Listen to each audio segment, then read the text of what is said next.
Paris Olympics లో star shooter మను భాకర్ 2 పతకాలు సాధించింది. చిన్న వయసులో 2 పతకాలు సాధించడంపై భారతీయుల నుంచి మంచి ప్రశంసలు అందుకుంది. పారిస్ నుంచి భారత్కు వచ్చాక అన్ని రాజకీయ పార్టీల ప్రముఖులను కలిసి పతకాలు చూపించింది. అంతేకాదు ఆయా రాష్ట్రాల ప్రభుత్వాలు, పలు ప్రైవేట్ సంస్థలు ఆహ్వానించి సన్మానం చేశాయి.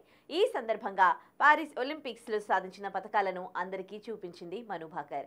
అయితే ప్రైవేట్ ఈవెంట్లలో మను భాకర్ పతకాలు ప్రదర్శించడాన్ని సోషల్ మీడియా వేదికగా పలువురు నెటిజన్స్లు ట్రోల్స్ చేస్తున్నారు. ఆమె తీరును తప్పుపట్టారు. ప్రైవేట్ ఈవెంట్లలో పతకాలు ఎలా చూపిస్తారంటూ నిలదీశారు. తాజాగా ఇదే అంశంపై మను భాకర్ స్పందించింది. నిర్వాహకుల అభ్యర్థన మేరకు ఈవెంట్లలో పతకాలు చూపిస్తున్నట్లు వెల్లడించింది.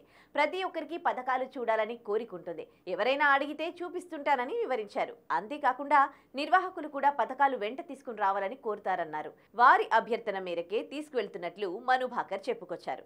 ఎవరైనా చూపించమంటే గర్వంగా చూపిస్తానన్నారు. అయితే టోక్యో ఒలింపిక్స్ లో గన్ సమస్య కారణంగా పాల్గొనలేకపోయిన మను పారిస్ ఒలింపిక్స్ లో 2 కాంస్య పతకాలు గెలిచి ఒకే ఒలింపిక్స్ లో ఈ ఘనత సాధించిన తొలి షూటర్ గా గుర్తింపు పొందింది.